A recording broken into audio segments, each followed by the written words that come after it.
चलिए अब ये जो बायोमोलिकुलर सब्स्टिट्यूशन मैकेनिज्म्स अपन पढ़ रहे थे हाइड्रोलिसिस के लिए, उन्हीं में आगे की एग्जांपल्स हमको देखने हैं। ठीक है, तो अब अपन कौन सी चीज देखने जा रहे हैं, जो 15th ग्रुप होता है, ठीक है, उस 15th ग्रुप के जो क्लोराइड्स होते हैं उनका हाइड्रोलिसिस अपन स्टडी करने जा रहे हैं। ठीक है, तो इसमें सबसे पहला जो है वो कौन सा रहेगा, दैट इज NCl3 का हाइड्रोलिसिस। ठीक, NCl3 के हाइड्रोलिसिस को अपन किससे कंपेयर करेंगे, एक तो NH3 के लिए क्या बोला था अपन ने, हाइड्रोलिसिस नहीं होता ऑर्डिनरी कंडीशंस में, उसके रीजन हमने देख लिए थे। ठीक है, NCl3 का हाइड्रोलिसिस अब हो जाता है। ठीक, अब इसको अपन कंपेयर करेंगे किससे, दैट इज CCl4 का भी हाइड्रोलिसिस। ठीक, तो CCl4 के हाइड्रोलिसिस के मैकेनिज्म में क्या बोला था हमने, ऑर्डिनरी कंडीशंस में तो वो भी नहीं हो पाया था। और कौन सी चीज देखी थी हमने कि हाइड्रोलिसिस जब करवाया था तो वहां पर क्या था, सेंट्रल एटम कार्बन पर तो न्यूक्लियोफाइल को रखने के लिए जगह नहीं थी स्टीरिक हिंड्रेंस की वजह से, और साइड एटम क्लोरीन जो था वो कैसा था, दैट वाज पार्शियली नेगेटिव, इस वजह से उसके वैकेंट डी ऑर्बिटल में भी क्या नहीं हो पाया था, वाटर अपना लोन पेयर शेयर नहीं कर पाया था। ठीक, अब क्या हो जाएगा, NCl3 का जो अपन हाइड्रोलिसिस देखेंगे तो सेंट्रल एटम नाइट्रोजन पर तो क्या नहीं है, किसी वैकेंट ऑर्बिटल की अवेलेबिलिटी नहीं है। ठीक है, तो अब यहाँ पर जो हाइड्रोलिसिस होगा वो हाइड्रोलिसिस किस तरीके से शुरू होगा, तो हम बोलेंगे क्लोरीन जो है उसके वैकेंट ऑर्बिटल में वाटर अपना लोन पेयर शेयर करना शुरू करेगा। ठीक है, अब यहाँ जैसे CCl4 में क्लोरीन के वैकेंट डी ऑर्बिटल में क्या नहीं हो पाया था, लोन पेयर शेयरिंग नहीं हो पाई थी, लेकिन कौन सी वाली चीज है, तो हम बोलेंगे NCl3 के क्लोरीन में क्या हो जाएगा, लोन पेयर शेयरिंग पॉसिबल है। अब ये डिफरेंस क्यों, तो इसको अपन कैसे समझेंगे, तो हम बोलते हैं NCl3 में नाइट्रोजन क्लोरीन में difference of electro negativity practically नहीं है। ठीक है, इस वजह से क्या हो जाएगा, यहाँ पर क्लोरीन पर किसी भी टाइप का चार्ज नहीं होता है ना। क्या बोला हमने, नाइट्रोजन क्लोरीन में डिफरेंस ऑफ इलेक्ट्रोनेगेटिविटी निग्लिजिबल है, इस वजह से NCl बॉन्ड में क्लोरीन जो होता है इस पर क्या नहीं होता, कोई भी चार्ज नहीं होता। ठीक है ना, अब इस पर कोई भी चार्ज नहीं रहेगा तो क्या हो जाएगा, तो हम बोलेंगे water in the form of nucleophile chlorine के वैकेंट डी ऑर्बिटल में अटैक कर सकता है। आया समझ में, क्या बोला हमने, water in the form of nucleophile क्या कर सकता है, तो हम बोलते हैं क्लोरीन के वैकेंट डी ऑर्बिटल में अटैक कर सकता है।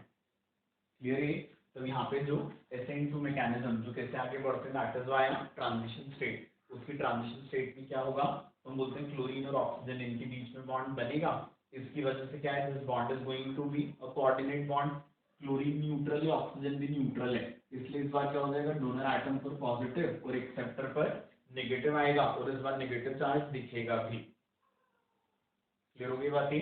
अब कौन सी वाली चीज होती है अगली वाली इसमें, तो हम बोलते हैं अभी नाइट्रोजन क्लोरीन बॉन्ड जो होता है ना, ये टूटेगा किधर, नाइट्रोजन फेवर ऑफ नाइट्रोजन ना, ताकि क्लोरीन पर से नेगेटिव चार्ज हट सके। और कौन सी चीज है, वाटर को ऑक्सीजन अपने ऊपर से पॉजिटिव चार्ज हटाने के लिए क्या हटाएगा, H in the form of positive. अभी जो H पॉजिटिव है ये कहाँ जाकर जुड़ जाता है, इधर N नेगेटिव पर, तो ये क्या बन गया यहाँ पर NHCl2, और ये जो Cl था इसके ऊपर क्या रह जाएगा, वाटर का OH, तो ये क्या बन गया, क्लोरीन का oxy acid, that is hypochlorous acid. आए समझ में, तो क्या बोला था हमने, यहाँ पर रिएक्शन की शुरुआत कैसे हुई थी, वाटर का nucleophilic attack in the vacant D orbital of chlorine. ठीक है, इसकी वजह से क्लोरीन पर नेगेटिव ऑक्सीजन पर पॉजिटिव आया, क्लोरीन नाइट्रोजन बॉन्ड नाइट्रोजन के फेवर में टूटा, और ऑक्सीजन हाइड्रोजन बॉन्ड ऑक्सीजन के फेवर में टूटा, तो जो H पॉजिटिव यहाँ से निकला था ये किधर चला जाता है N नेगेटिव पर, इससे फॉर्मेशन हो जाता है किसका, NHCl2। ठीक है, और यहाँ पे क्लोरीन ने क्या बना लिया अपना ऑक्सी एसिड। क्लियर हो गई बातें। अब आगे कौन सी चीज हो जाएगी, हम बोलेंगे water in the form of nucleophile फिर से किस पर अटैक करेगा, NHCl2 के क्लोरीन पर, exactly in the same way, और यही मैकेनिज्म रिपीट होकर क्या बन जाएंगे, यहाँ पर HOCl के 2 मोल्स और बन जाते हैं, और फाइनल प्रोडक्ट क्या निकल जाता है यहाँ पर, दैट अमोनिया। समझ आ गई बातें, तो फाइनल प्रोडक्ट अमोनिया बनेगा, प्लस क्या हो जाएगा यहाँ पर thrice of HOCl, that is chlorine का ऑक्सी एसिड। समझ आ गई बातें। अब इसके बाद नेक्स्ट वाला जो हमको देखना है ये इसी ग्रुप का जो अगला मेंबर दैट इज फास्फोरस, उसके ट्राइक्लोराइड का हाइड्रोलिसिस देखेंगे हम। नेक्स्ट इज व्हाट, तो वी से इट इज फास्फोरस के ट्राइक्लोराइड का हाइड्रोलिसिस। अब NCl3 और PCl3 इनके हाइड्रोलिसिस में भी डिफरेंस है और इसी वजह से इनके प्रोडक्ट में भी डिफरेंस होता है ना। यहाँ क्या बोला हमने, नाइट्रोजन पर वैकेंट ऑर्बिटल नहीं था, इस वजह से रिएक्शन की शुरुआत कहाँ से हुई थी, तो हमने बोला था क्लोरीन के वैकेंट डी ऑर्बिटल में वाटर के लोन पेयर का शेयरिंग। ठीक, इस बार क्या है, फास्फोरस पर भी वैकेंट ऑर्बिटल है और क्लोरीन पर भी वैकेंट ऑर्बिटल है, तो यहाँ पर वाटर के पास दोनों ऑप्शन थे। ठीक है, बट वाटर अपना इलेक्ट्रॉन पेयर शेयर करेगा किससे, फास्फोरस के वैकेंट डी ऑर्बिटल से। ठीक है ना, इसकी क्या वजह बोलेंगे हम, तो बोलेंगे फास्फोरस क्लोरीन में इलेक्ट्रोनेगेटिविटी डिफरेंस होने की वजह से क्लोरीन पर क्या था, यहाँ पर पार्शियल नेगेटिव चार्ज था, जिस वजह से वाटर क्लोरीन पर तो अटैक नहीं कर सकता था। आई बात समझ में, फास्फोरस क्लोरीन में इलेक्ट्रोनेगेटिविटी डिफरेंस है, जिसमें क्लोरीन क्या है, ज्यादा इलेक्ट्रो नेगेटिव है, इस वजह से क्या था, उसके ऊपर पार्शियल नेगेटिव चार्ज और उस पर पार्शियल नेगेटिव था, इस वजह से water in the form of nucleophile chlorine पर अटैक नहीं कर पा रहा था। आया समझ में अच्छे से ये, तो हम कौन सी चीज बोलते हैं कि अब फास्फोरस पर इलेक्ट्रॉन की डिफिशियंसी है, इसलिए water in the form of nucleophile कहाँ ही अटैक करेगा, फास्फोरस के वैकेंट डी ऑर्बिटल में। ठीक, तो सिंपल एकदम नॉर्मल रिएक्शन, वाटर के ऑक्सीजन पर क्या आएगा, पॉजिटिव चार्ज, तो वो अपने ऊपर से क्या हटाएगा, H पॉजिटिव, और फास्फोरस पर से क्या हटेगा, Cl in the form of negative, तो यहाँ क्या बन गया, HCl बन गया, और Cl की जगह पर फास्फोरस पर क्या जुड़ जाएगा, वाटर का OH।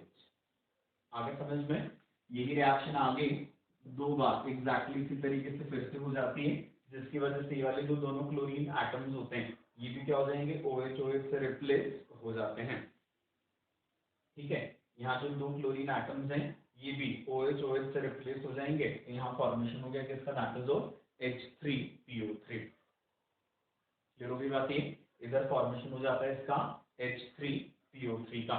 बट अब कौन सी चीज है यहाँ पर, तो हम बोलते हैं इधर फॉस्फोरस पर क्या था, लोन पेयर, और इधर ऊपर जोड़ा हुआ हाइड्रोजन क्या है, एसिडिक इन नेचर, तो कौन सी चीज हो जाती है यहाँ पर, टॉटोमराइजेशन हो जाता है, मतलब ऑक्सीजन पर से हाइड्रोजन निकल कर किधर चला जाता है, फास्फोरस के लोन पेयर पर, इसकी वजह से कौन सी चीज हो जाएगी, यहाँ ऑक्सीजन पर नेगेटिव चार्ज छूटेगा और H के P से जुड़ जाने की वजह से फास्फोरस पर क्या आ जाएगा, पॉजिटिव चार्ज, तो फास्फोरस ऑक्सीजन के बीच में क्या बन गया, यहाँ डबल बॉन्ड बन जाता है ना, क्योंकि H3PO3 जो होता है इसकी बेसिसिटी हम क्या बोलते हैं, 2 होती है, और इसकी बेसिसिटी 2 होने की वजह क्या होती है, तो हम बोलते हैं एसिडिक हाइड्रोजन सिर्फ वो होते हैं जो ऑक्सीजन से कनेक्टेड होते हैं, किसमें, इन ऑक्सी एसिड्स ऑफ फास्फोरस। आई के बात समझ में है ना, और इसके टॉटोमराइज होने की वजह क्या बोलते हैं, तो हम बोलते हैं सही वाला जो टॉटोमर है P डबल बॉन्ड O वाला, ये क्या होता है, इस वाले टॉटोमर से ज्यादा स्टेबल होता है। ठीक है, क्या बोला हमने, सेकंड जो फाइनल प्रोडक्ट बना है यहाँ पर, ये वाला टॉटोमर इस वाले टॉटोमर से ज्यादा स्टेबल है, और इसका रीजन फैक्चुअल ही होता है कि इस वाले स्ट्रक्चर में जो बॉन्डिंग पैटर्न है वो क्या रहेगा, ज्यादा स्टेबलाइज करता है मॉलिक्यूल को बजाय इस वाले बॉन्डिंग पैटर्न के जो कीटो इनॉल में होता है। तो हाँ क्या बोलते हैं अपन, कीटो की ज्यादा स्टेबिलिटी वजह क्या होती है उसकी, C डबल बॉन्ड O की ज्यादा स्टेबिलिटी, वैसे ही यहाँ पर हम क्या बोलेंगे, that is P double bond O की ज्यादा स्टेबिलिटी, है ना। Bonding pattern in this tautomer is making what, this tautomer more stable than this tautomer। आगे समझ में अच्छे से।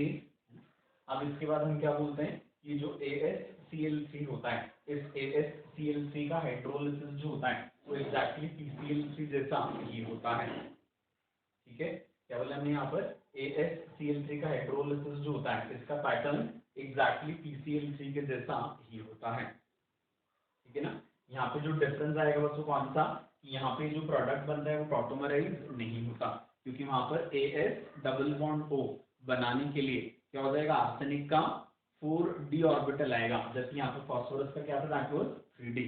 तो जैसे जैसे हम कौन सी चीज बोलते हैं, ओवरलैपिंग करने वाले ऑर्बिटल्स में एनर्जी का डिफरेंस बढ़ता जाता है, वैसे वैसे बॉन्ड की स्टेबिलिटी कम कम होती जाती है। ठीक है ना, तो हम कौन सी चीज बोलते हैं कि एस डबल बॉन्ड O उसकी स्टेबिलिटी इसकी जितनी ज्यादा नहीं होती, इस वजह से क्या हो जाएगा, तो हम बोलेंगे पूरी रिएक्शन एक कैसे कैसे रहेगी, PCl3 के जैसे ही, बट डिफरेंस क्या आएगा, तो हम बोलेंगे वहां पर ये वाला जो प्रोडक्ट बनेगा ये इसमें टॉटोमराइज नहीं होता, और उसकी वजह से क्या बोली हमने, AS डबल बॉन्ड O में जो बॉन्ड बनना था वो किसके बीच में बनना था, आर्सेनिक का 4D एंड ऑक्सीजन का 2P, और इनमें क्या हो जाएगा, ह्यूज एनर्जी डिफरेंस, जिस वजह से क्या नहीं होता, वो वाला बॉन्डिंग पैटर्न उस मॉलिक्यूल को ज्यादा स्टेबल नहीं बना पाता। क्लियर है बात, ये समझ आ गया यहाँ तक सारा। अब इसके बाद फिर अगली चीज जो होती है ना वो कौन सी रहेगी, इसी ग्रुप के लास्ट वाले जो 2 मेंबर्स होते हैं एंटीमनी एंड बिस्मथ, इनके जो ट्राइक्लोराइड्स होते हैं इनका हाइड्रोलिसिस जो होता है वो भी एक डिफरेंट पैटर्न फॉलो करता है।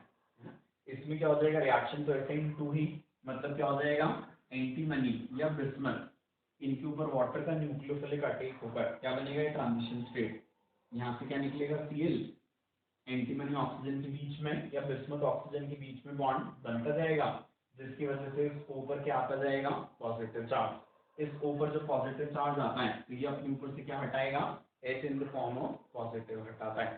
ठीक है, तो यहाँ से H हटेगा, यहाँ से Cl, तो क्या बोला हमने, HCl हट गया, और एंटीमनी पर एक क्लोरीन की जगह पर क्या आ गया, एक OH आ गया फ्रॉम वाटर। आते समझ में। अब कौन सी वाली चीज होती है, तो बोलेंगे एंटीमनी का जो वैकेंट ऑर्बिटल है इसमें ऑक्सीजन अपना लोन पेयर शेयर करके कौन सी वाली चीज करेगा, Sb पर नेगेटिव चार्ज लाएगा, तो यहाँ से क्या बाहर निकल गया, Cl नेगेटिव, और O पर क्या आ जाएगा, पॉजिटिव चार्ज। जब वो एंटीमनी से बॉन्ड बना रहा है तो यहाँ से क्या हट जाता है, H पॉजिटिव हट जाता है, तो यहाँ से HCl निकलकर क्या बन जाएगा, SbOCl, या BiCl3 भी हमने लिया था तो क्या बन जाता है, BiOCl। आई बात समझ में। अब यहाँ पर इस प्रोडक्ट के बनने की क्या वजह है, तो हम बोलते हैं ग्रुप में हम जब ऊपर से नीचे की तरफ जाते हैं तो क्या होता है, इलेक्ट्रोपॉजिटिव कैरेक्टर बढ़ता है। ठीक, और इलेक्ट्रोपॉजिटिव कैरेक्टर बढ़ेगा तो हम क्या होते हैं, नीचे वाले जो एलिमेंट्स होते हैं ये मेटालिक नेचर के होते हैं, तो इनमें क्या हो जाएगा, आयोनिक बॉन्ड बनाने की टेंडेंसी होती है। इस वजह से क्या हो जाएगा, यहाँ पर ये कंपाउंड जो बने किसके केस में, SbCl3 एंड BiCl3, ये उनसे अलग हो गए।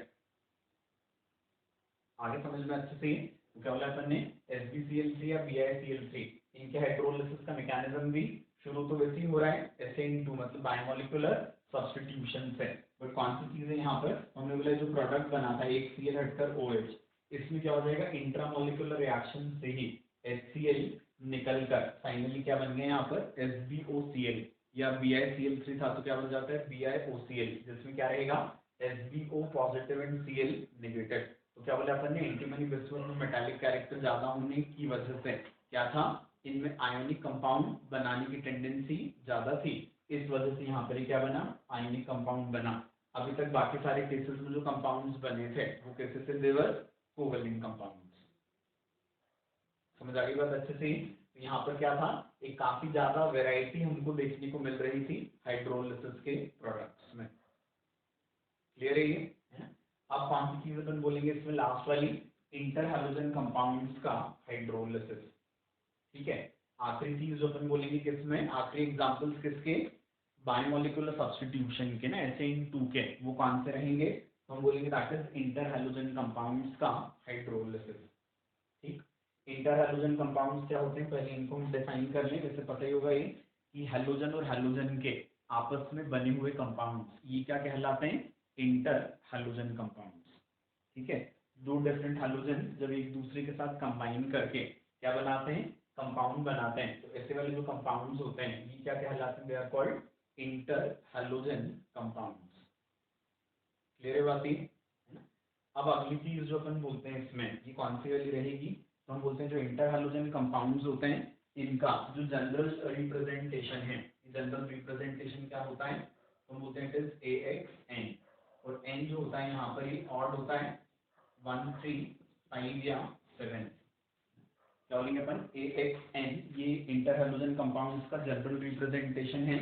इसमें A जो होता है ये क्या रहेगा, कम इलेक्ट्रोनेगेटिव हैलोजन, और X जो होता है ये क्या होता है, more electronegative halogen.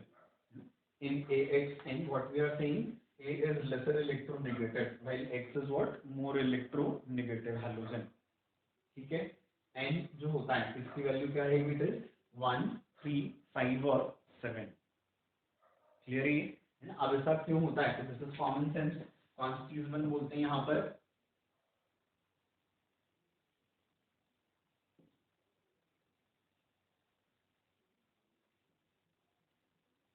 It is NH2NP5 है ना। ये क्या होता है, this is the valency shell electronic configuration for halogen.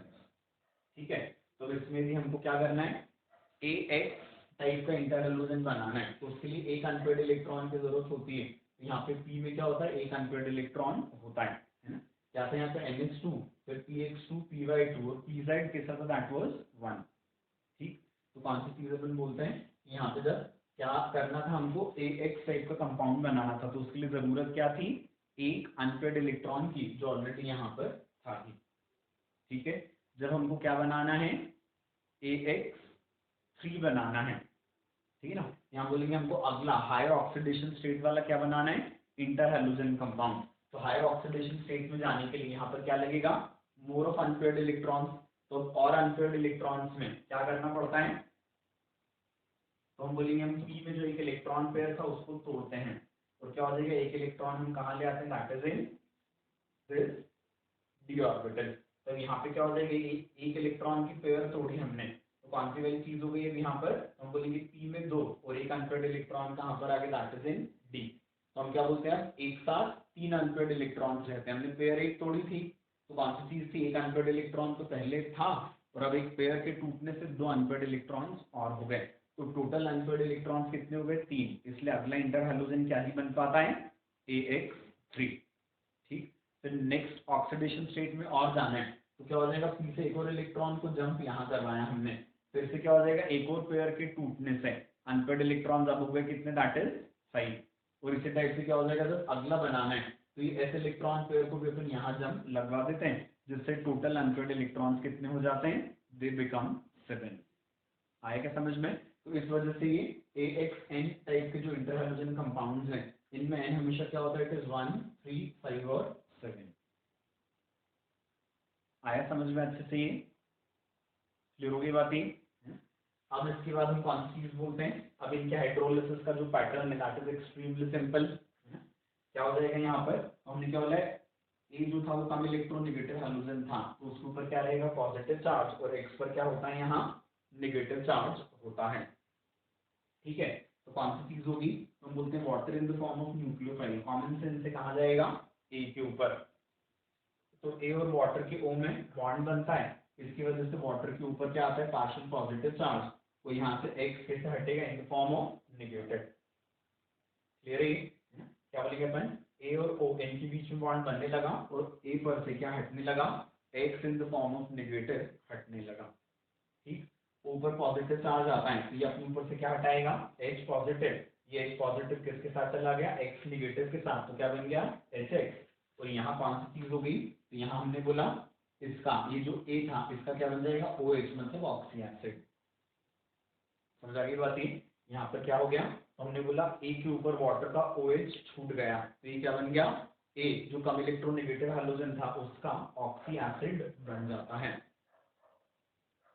आगे के समझ में अच्छे से क्लियर हो गया ये। क्या बोला अपन, इंटर हैलोजन कंपाउंड्स में ए कम इलेक्ट्रोनेगेटिव था, एक्स ज्यादा इलेक्ट्रोनेगेटिव, तो वाटर ने in the form of nucleophile कहाँ अटैक किया, कम इलेक्ट्रोनेगेटिव हैलोजन पर। ठीक है, इसकी वजह से वाटर का OH कहाँ छूटता है, ए जो क्या था, कम इलेक्ट्रोनेगेटिव हैलोजन, तो वाटर का H पॉजिटिव किसके साथ चला जाता है, X नेगेटिव जो लीविंग ग्रुप था उसके साथ मिलकर वो क्या बना लेता है, H। क्लियर है, इसको अपन कैसे भी समराइज कर सकते हैं कि इंटर हैलोजन कंपाउंड्स जो होते हैं, मतलब आगे भी जब आप हाइड्रोलिसिस करोगे तो क्या हो जाएगा, ए जो है वो हमेशा क्या बना रहा है, ऑक्सी एसिड, लेकिन उसमें क्या डिफरेंस आ रहा है, तो हम बोलेंगे इंटर हैलोजन कंपाउंड में जो ए का ऑक्सीडेशन स्टेट था उसी के करस्पॉन्डिंग ऑक्सी एसिड यहाँ बनता है ना, उसी ऑक्सीडेशन स्टेट वाला। तो AX3 में A+3 था, तो यहाँ पर क्या बनेगा, HaO2, तो यहाँ पे ए का ऑक्सीडेशन नंबर क्या आ जाएगा, दैट इज +3। AX5 में सिमिलरली क्या हो जाएगा, HaO3 बनेगा, तो यहाँ ए का oxidation number was +5, here again it was +5। ठीक, सिमिलरली AX7 के हाइड्रोलिसिस में क्या बन जाएगा, HaO4, तो AX7 में A was in +7 oxidation state, so here again A will be in that +7 oxidation state only। ठीक है, तो उसको अपन समराइज कैसे कर सकते हैं कि इंटर हैलोजन कंपाउंड्स के हाइड्रोलिसिस के समय पर कौन सी चीज होती है, जो कम इलेक्ट्रोनेगेटिव हैलोजन होता है वो क्या बनाता है अपना ऑक्सी एसिड, और जो ज्यादा इलेक्ट्रॉन नेगेटिव हाइड्रोजन होता है वो क्या बनाता है, अपना हाइड्रोजन हैलाइड बनाता है ना। पहली चीज, इंटर हाइड्रोजन कंपाउंड्स के हाइड्रोलिसिस के समय पर कौन सी चीज होती है, तो हम बोलते हैं जो कम इलेक्ट्रो नेगेटिव हाइड्रोजन है वो क्या बनाता है, हमेशा अपना ऑक्सी एसिड बनाता है, ठीक है। और जो ज्यादा इलेक्ट्रो नेगेटिव हाइड्रोजन होगा वो किस में जाएगा, तो हम बोलते हैं वो जाता है अपने हाइड्रोजन हैलाइड में, ठीक। अब दूसरी चीज कौन सी, कि जो इंटर हाइड्रोजन कंपाउंड है इसमें जो कम इलेक्ट्रो नेगेटिव हाइड्रोजन है वो किसमें था, अलग अलग ऑक्सीडेशन स्टेट में, ठीक है। तो हम क्या बोलते हैं, इंटर हाइड्रोजन कंपाउंड में जो कम इलेक्ट्रो नेगेटिव हाइड्रोजन है वो जिस ऑक्सीडेशन स्टेट में होता है ना, क्या करता है वो उसी ऑक्सीडेशन स्टेट वाला ऑक्सी एसिड बनाता है ना। फिर से बोल रहा हूँ एक बार, इंटर हाइड्रोजन कंपाउंड्स में जो कम इलेक्ट्रो नेगेटिव हाइड्रोजन होता है ना, वो हाइड्रोलिसिस के टाइम पर जाता है इसमें अपने ऑक्सी एसिड में जाता है, ठीक है। तो ये जो ऑक्सी एसिड बनता है, इस ऑक्सी एसिड में क्या रहेगा, ए का कम इलेक्ट्रो नेगेटिव हाइड्रोजन का जो ऑक्सीडेशन नंबर होगा ये वही होता है जो किसमें था, इंटर हाइड्रोजन कंपाउंड में ए कम इलेक्ट्रो नेगेटिव हाइड्रोजन का था। आएगा समझ में, मैकेनिज्म का जो पैटर्न रहेगा वो एग्जैक्टली इसी टाइप का होता है, that is what that biomolecular substitution, that is SN2। आ गई सारी बात समझ में अच्छे से है ना। तो ये सारे जो हमने देखे ये क्या होते हैं, दे ऑल आर एग्जांपल्स, इसके पहले भी देखे हमने, वो सब क्या होते हैं, biomolecular substitution that is SN2 के एग्जांपल्स होते हैं, ठीक है। अब इसके आगे हम कौन से मैकेनिज्म देखेंगे, दूसरे टाइप के है ना। अब अभी तक हम क्या देख चुके हैं, SN1 एंड SN2,